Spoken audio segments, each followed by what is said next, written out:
Hello, everybody. It is Romania Black. And so we're watching 3 OVAs for Ace of the Diamond. I decided that there's 5 OVAs in total, and 3 of them I've been told you can watch after season 1 is over, and then the other 2, OVAs 4 and 5, you need to wait until after season 2. They kind of bridge season 2 and season 3 together. So first of all, thank you, Kelsey, for sending me the link to these OVAs. I've watched this site before. I used it for the Attack on Titan OVAs. It's sketch, but you know what? It's not our fault that they won't license these OVAs. My whole thing with it is, if you're going to make the OVA and you're going to put it out there, why? It's been since 2014. It's been over 7 years. Put the dang things on a streaming site. Let people watch them. But we can't have nice things. So I've got to go to this sketch site to watch them. But that's okay. I am willing to make the gamble to watch these episodes for these reactions. But I want to see these OVAs. I am not sure what they are about. I just know that they're not necessarily canon specifically, but then some of the Attack on Titan OVAs aren't either, so I'm fine with that. It's just more Ace of the Diamond content, but I wanted to kind of have this to bridge us between the end of season 1 and then next week when we start season 2. So next week when we start season 2, I'm going to actually have the first 3 episodes of season 2 are just recapped, so I'm going to watch them on my own time and make little notes, and then when we start the reaction next week, we're going to watch episodes 4, 5, and 6, the actual start of the season, and I'm going to just kind of review over episodes 1 through 6. So it's going to be a big old week for Ace of the Diamond. I'm pretty excited. But yeah, so there may be some stopping and starting in this reaction just because I have seen already that there are pop-ups, and I don't want to subject you to those. So I may be stopped. There may be some editing in this where you see it kind of glitch out for a second. That's only because I'm editing out the pop-ups that show up, because who wants that?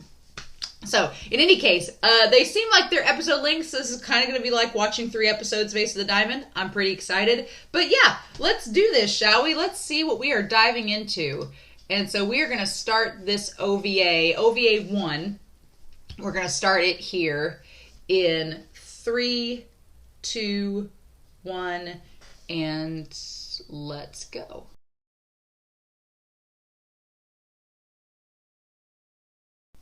Wow. Oh my gosh.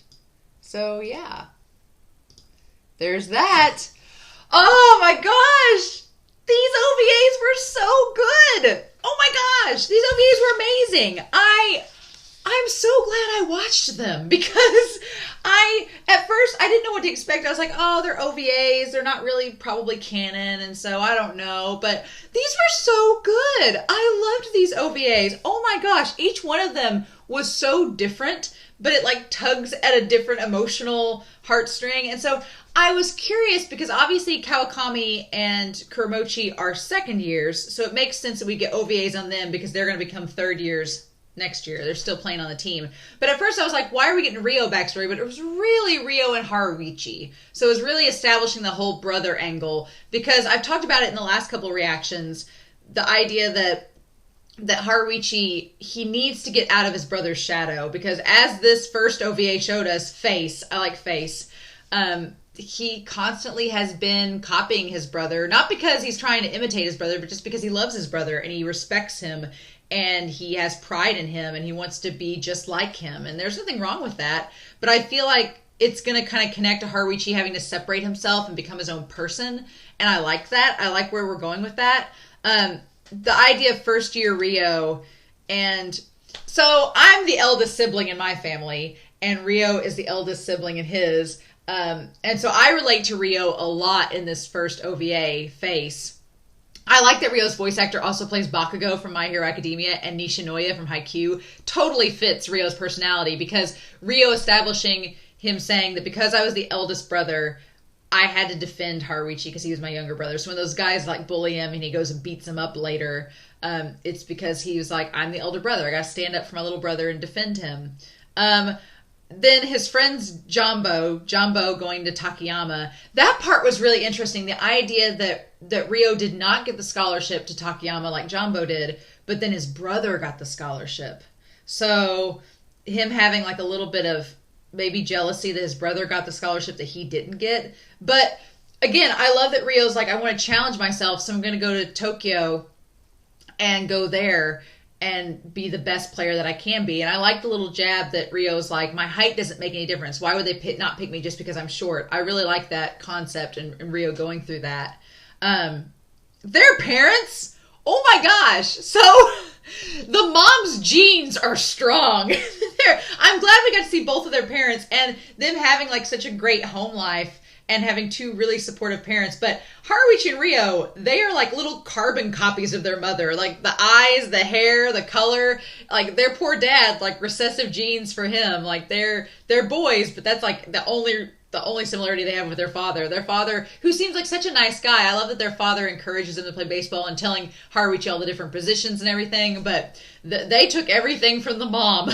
They are like little carbon copies of her. That's amazing. I love getting to see them. So I love the idea of Ryo saying that I can't afford to be selfish around my brother because I'm the eldest. I have to be the sacrificing one. And he's like, this is my first and final selfish request. I want to go to Sato. And they must live far enough away from it that the parents were like, well, and that's the thing. Usually in the U.S., in the United States, when you move away from home, it's when you go to college. Usually your high school is where you live. And so typically, and so you just go to high school right where you're living at. You don't commute to a different high school. So it's such an odd concept that these 14-year-olds would be traveling to a whole different high school, like far, far away at the age of 14, where they'd stay in a dorm and everything. That's just so wild to me. It's such a different cultural concept. But yeah, I, as the parents, I would be concerned because you're like, my 14-year-old kid's traveling across the country to go to this high school. So that's crazy, right?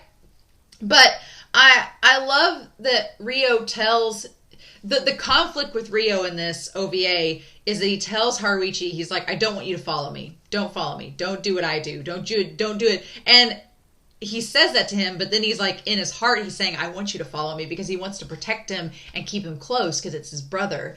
And at the end of the day, he kind of finds the middle ground and he's like, Haruichi, whatever you decide to do, decide for yourself. Don't decide because you want to follow me, because you think it'll make me happy. Decide for you and what you want.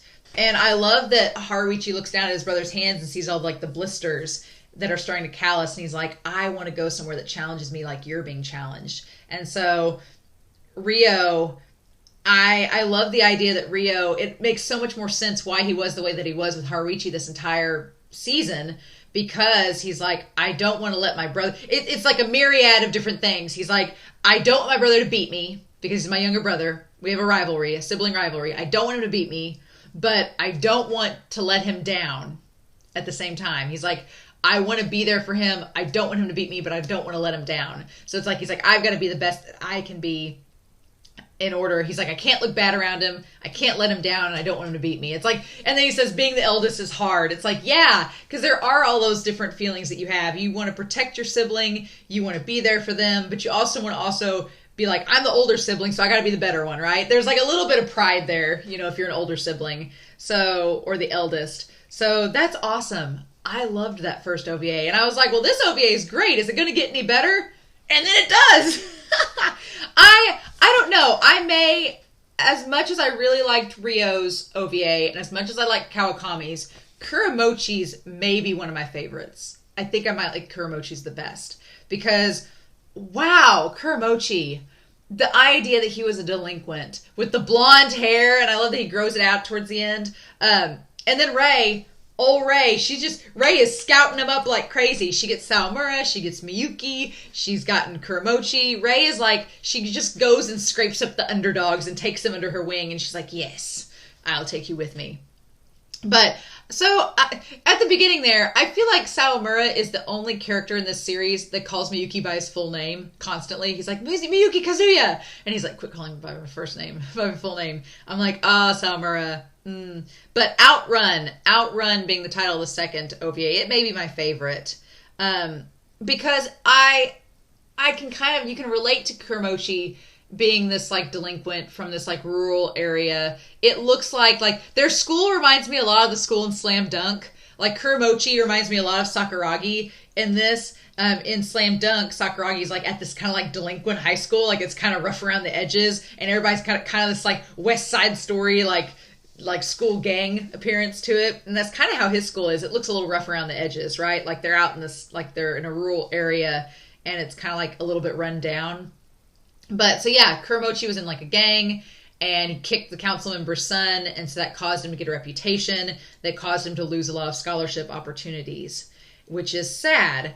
And so then the principal or whatever is asking him to try to go to a private school, because it's like, if you travel away to a private school, your reputation isn't known there, so they'll probably take you in. And Kuramochi's like, we don't have the money for a private school, which is a real thing, right? I think it touches back on Tamba and his friend when they had the flashback. Tamba was like, I'm going to Sato, and his friend's like, I can't do that. I can't leave home. Or maybe it was Zaizen, one of the two. They're like, I can't leave home and do that. I've got to stay close to home because, private schools like that aren't cheap, right? And unless you're on scholarship, it's just not going to work. So I don't think if Ray hadn't shown up, then there's no way he could have gone there.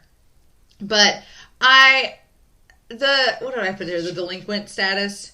Yeah. So I really like the idea that Kawakami has loved baseball since he was a kid. And I thought that was Shirakawa for a second. I thought that was Shirakawa in the flashback, but I don't know if his hair was red enough. That the part and everything was kind of like Shirakawa's, but I don't know.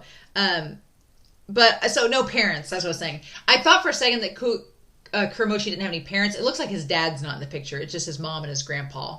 So his father's not in the picture, or his father's far away. So, because the grandpa seems like he's the one in the father figure role. But yeah, I love the idea, anytime you have characters who rely on a system like that as a safe space. I love that setup, that premise. And so for Kuramochi, baseball was a safe space for him. Like, he was constantly getting in trouble and being a delinquent, but baseball was the one passion that he has that takes him out of all of that. And I love it. I absolutely love it. And so when he gives the glove to those kids, at first you're like, oh, he's giving up on his dream. He's giving up that safe space because he doesn't think all his offers keep getting rejected. So he doesn't think he's ever going to make it over there. And it's like, that's so sad. And so then seeing Ray again, like I commented in the intro, Kuramochi, he is quite straight. I think so. He's like all into the girls. And I like the grandpa giving him hell. But man, Ray Takashima, the vice president of the baseball club at the time. I love that her roles keep changing as she scouts more members. She's like vice president of the baseball club. It looks like she's an English teacher. So Ray, girl after my own heart. But she's also, it seems like she becomes like the scout. She's like gone through a myriad of different roles in this series. But Kazuo is the baseball player that Kuramochi admires. And we see at the beginning of the OVA him talking to his friends about Kazuo and how he like strives to be like him. And Ray, she plays him like a fiddle. She mentions that name and she's like, well, you could be the next Kazuo. And he's like, sign me up for Sato. And so, yeah, so the mom is there, and the mom seems very sweet. She seems very concerned about him. And she also is like, oh, how are your friends doing and all of this? So even though he's a delinquent and gets in trouble, she must not be privy to just how much trouble he gets into. Or maybe the grandpa's the only one that knows, and they just don't tell the mom as much. Or she's like, what can we do? But, yeah, the shows, I love the passage of time that we see in this OVA, where we see him slowly growing his hair out and getting rid of the delinquent blonde hair, and he goes back to his natural hair color. But that moment when he confronts the friends, like he was so excited that he got the offer, and he was so excited, and he went to go tell all of his friends, and they just kind of talk smack about him, but also they clearly aren't as passionate about it as he is. And Kuramochi's like, oh.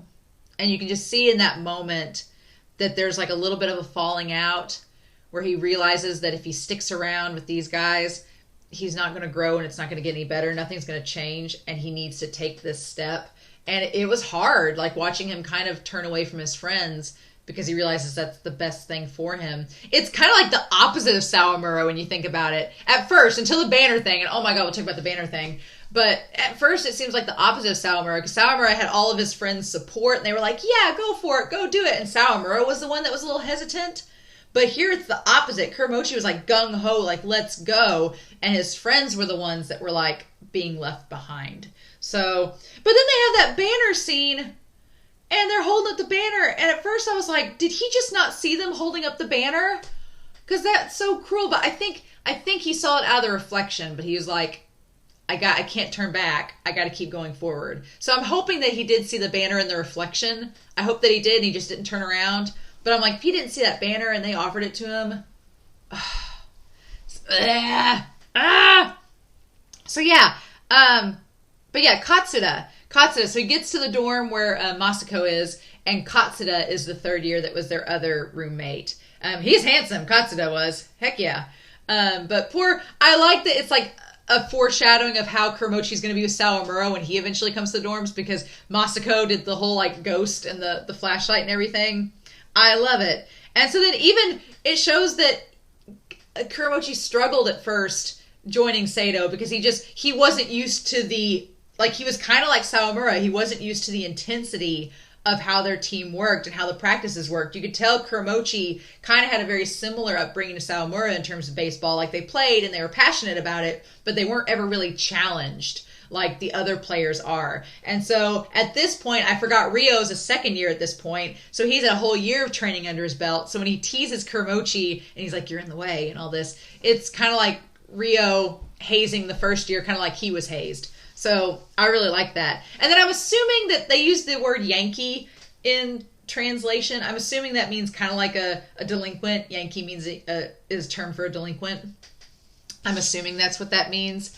But, oh man. And then, yeah, it looks like Kuramochi's going to pick the fight with Miyuki. And everybody's like, no fighting. And Shirasu's like, no fighting. It's baseball. And then they don't end up fighting. But this OVA, the OVA with Ryo, explains so much about Ryo's personality, his relationship with his brother, and it explains so many of the decisions behind his actions.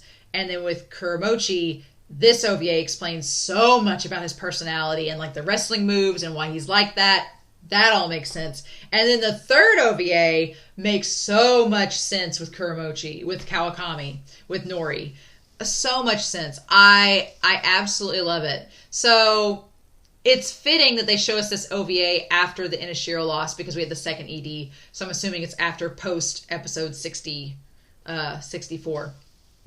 But, oh my gosh. So Manaka, they say the word Manaka. I guess he was a third year pitcher. So they had Manaka, Tamba, and Kawakami. I like that kind of notification that there were always 3 pitchers. So it was kind of like a relay that they were doing. Boysby is the name of this, and that's an interesting title, but I guess it goes back to the mom and her kind of latching on to Nori. So it's interesting to know that Nori has kind of the same situation as Sawamura going into this, that Nori was struggling from, he hit a pitcher too with his throw, with the sinker, and that's why Miyuki's like, let's not do the sinker. So I like that we have that connection between Sawamura and Nori. I really like that. But I felt bad for Nori in this. When Nori starts out saying, I have no talent, I'm like, you've been chosen to play for Sato, like one of the most elite high schools. You have to have talent to be there. So why are you saying that, Nori? No. I like that we can see more Azuma. I missed Azuma. God, he eats so much. He's such a huge guy, though. He's enormous. But I love that he's like Nori's little mentor. He's like Nori's mentor. He's like helping Nori along. I love that the Azuma is that, and Nori always being last. Like, he's the last to finish eating. He's the last to finish practice. Like, I like that he kind of grows from that bottom place to being in a better place by the end of the OVA. But the notebook at your own pace, I like that. And I like that he spends most of the OVA trying to figure out who wrote in the notebook. There's also this really cool tie-in with Shirasu. So Shirasu having a cool relationship and friendship with Kawakami. I really liked that. I like that we got more with his character. Kawakami, it makes sense of his personality. He says he likes being depended upon.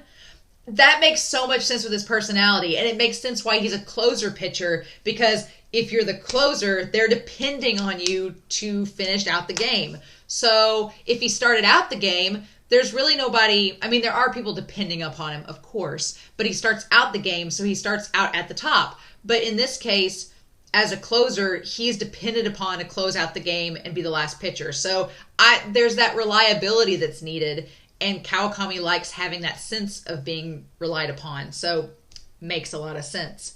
I like that Takako, she's the third year manager, finally getting her name. She kind of gives him the secret that Tamba cried a lot in his first year, and Kawakami's like, oh, really? All these secrets. And And she tells him to pace himself too. But it kind of makes sense because Takako is kind of like the mother of all the players on the team. She's like the mom figure. And then that makes sense that we actually see the actual mom at the end is the one that wrote the note to him. That makes a lot of sense. Can't have a sinker. He's hit somebody else. Nori has a sharp slider. So, of course, that's his special pitch. Umamoto. And they call him Sachin. They call her Sachin-chan. Umamoto. I kind of ship her with Nori after this. I know she wasn't the one that wrote in the notebook, but she kind of was also encouraging him too. And like came up after him after practice, the girl with the manager of the pigtails. I kind of ship her with Nori now. I really like that. That's so cute. Although I like that she kind of teases him. She's like, oh, Nori, you got to keep up. I've got lots of fans. And I'm like, girl. So I actually like her and Nori together. I hope maybe season 2, I don't think this is canon, but I hope season 2 like develops that ship between them. That would be really cute. I don't know. That's super cute. I like it. But yeah, so I love the idea of the battery beating the batters because Azuma teases Miyuki. He's like, oh, are you going to challenge me too? And Miyuki's like, well, a battery is a pitcher and a catcher, so technically we're both working against you. I like that. I like the battery is facing the batters, and Miyuki kind of reminds us of that in here. And Kawakami, his thing is just believe in himself. And here's the thing. It's good to know this because they set up the timeline that this is right after Sawamura first came in episode 1 to Sato to do the little tryout. This whole OVA is taking place right around that time, which is funny and it's interesting because it's establishing that Kawakami hasn't been confident in himself for very long. Like a year. 8 months, right? Because going into this series, I thought Kawakami was always confident in himself. And then when he strikes out and can't get the out against Inishiro, I thought that was the first real big moment of weakness for him. And there were other little moments throughout the season. But no, Kawakami has struggled with his confidence pretty much the whole series at this point, which is interesting, right? Interesting. And so, yeah, Koshikawa was the mom that lost her son. It's like, oh my God, bring us this tragic backstory, and lost her son and kind of latched on to Nori because he reminded her of her son and just wanted to believe in him. I like that. I like that a lot. And then she leaves, and that's when she gives him the final, letter and everything. I just finished Violet Evergarden, so the idea of the letter, I'm like, well, show, why are you doing this? I just finished Violet Evergarden and crying over those letters, and now you're going to give me this emotional letter too? Really? Okay. But yeah, these OVAs were so good, and I had so much fun watching them. I'm all about in a sports anime when I love the sport, and I love the camaraderie, and all the teamwork, and everything that is involved in a sports anime. But I love when we take an episode off to get into the background of the characters and to see their home life and to see how they grew up, because it makes us understand the characters more and it fleshes them out to a better degree. So going into season 2, I feel like I know Kawakami and Kuramochi a lot better. And I feel like I know Haruichi's motivations a little bit more too. So that's awesome. And I'm curious now what Ryo is going to do now that he's a third year. We haven't seen what Ryo's plans are. So I'm curious what his plans are going to be post quitting Sato or retiring from Sato. So, but I love these OVAs and how we got this slice of life moment with these characters, but then it all ties back to Sato too. And the idea of Sato being a safe space, Sato being a place of growth, and Sato and the baseball team being a place where they find themselves and their identity and their agency. I love it. So yeah, these OVAs were great. I hope you all enjoyed them as much as I did. I thought these were wonderful, but I'm curious to know your thoughts down below. Obviously, there's no spoilers here because, don't spoil me about season 2. But yeah, next week, I am going to review episodes 1 through 3. I'm going to watch them on my own time and review them. And then we're going to dive right into episodes 4, 5, and 6. I had debated whether to do 2 episodes in seasons 2 and season 3, whether to do 2 episodes at a time since there's only 50 episodes per season then. But nah, at this point, I love the 3 episode structure because it's just a nice 3 episodes in a row. I don't want to quit that. So we are going to have 3 episodes next week, 4, 5, and 6, and I'm going to talk about episodes 1 through 3. So it may be a little bit of a longer reaction than usual, but in any case, I'm excited to start season 2 now. This just got me so hyped. I was like, yes. So I hope you all are hyped too. I hope you have a wonderful week. Please stay safe, take care, and yeah, I'll be back next week to start season 2 of Ace of the Diamond. Bye.